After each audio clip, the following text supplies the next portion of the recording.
Static GK में topic पढ़ रहे हैं अवार्ड अर्थात पुरस्कारों के बारे में और आगे बढ़ा रहे हैं। हम पढ़ेंगे सेना के पुरस्कार। सैन्य क्षेत्र में इंडिया का सबसे बड़ा जो अवार्ड है उसके बारे में बात करेंगे। पहले बात करते हैं कि सेना कितने प्रकार की होती है।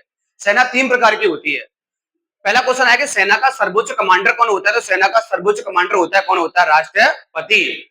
हमारे देश में सेना 3 प्रकार की है। पहली का नाम होता है थल सेना, जिसको हम आर्मी कहते हैं। दूसरे का नाम होता है वायुसेना, जिसे हम एयरफोर्स कहते हैं। और तीसरे का नाम क्या होता है? नौसेना अर्थात जल सेना, जिसको हम नेवी कहते हैं, इंडियन नेवी। अब आपसे फिर क्वेश्चन पूछेगा, थल सेना जो आर्मी है उसका सबसे बड़ा प्रमुख कौन होता है? ध्यान रखना, सबसे बड़ा पद जो होता है उसको हम क्या कहते हैं? प्रमुख कहते हैं। और प्रमुख को हम यहाँ क्या कहते हैं? जनरल कहते हैं। वर्तमान में थल सेना प्रमुख कौन है? तो जनरल उपेंद्र द्विवेदी है। वर्तमान में थल सेना प्रमुख कौन है? तो क्या करोगे आप? जनरल उपेंद्र द्विवेदी। वायुसेना प्रमुख कौन है? तो आप करोगे air chief marshal. Air chief marshal जिनका नाम क्या है? अमरप्रीत सिंह। कौन है? अमरप्रीत सिंह। और नौसेना प्रमुख हैं एडमिरल, इनका नाम होगा कृष्ण स्वामी नाथन। कृष्ण स्वामी नाथन। तो ये तीनों के तीनों सेनाओं के बारे में रहा। किसके बारे में रहा? सेनाओं के बारे में। आगे बढ़ते हैं। अगला पॉइंट लिखा हुआ है कि सेना के क्षेत्र में दिए जाने वाले सबसे बड़े पुरस्कार कौन से हैं? पहला होता है, सबसे बड़ा कौन सा होता है? परमवीर चक्र।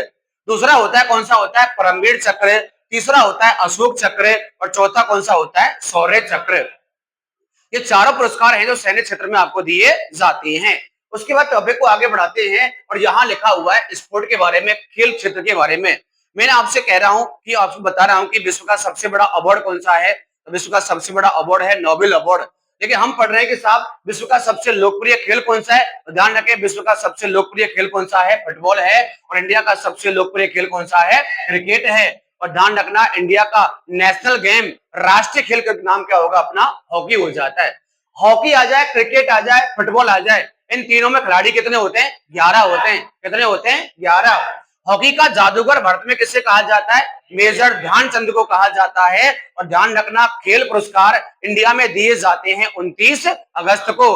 और इंडिया का सबसे बड़ा खेल पुरस्कार है, उसका नाम है मेजर ध्यानचंद खेल रत्न पुरस्कार।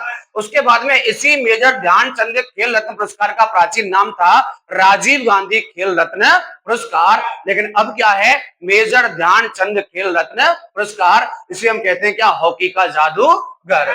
उसके बाद में नागरिक सम्मान, इंडिया का सबसे बड़ा नागरिक सम्मान है, इसका नाम क्या होगा? भारत रत्न। अर्थात इंडिया का सबसे बड़ा पुरस्कार भी कौन सा होता है? भारत रत्न होता है। और पद्म पुरस्कारों में सबसे बड़ा पुरस्कार होता है, कौन सा होता है? पद्म भूषण। दूसरा कौन सा होता है? पद्म विभूषण। और छोटा कौन सा होता है? पद्म श्री। और 2026 में पद्म श्री प्राप्त करता खिलाड़ी है रोहित शर्मा। कौन है? रोहित शर्मा।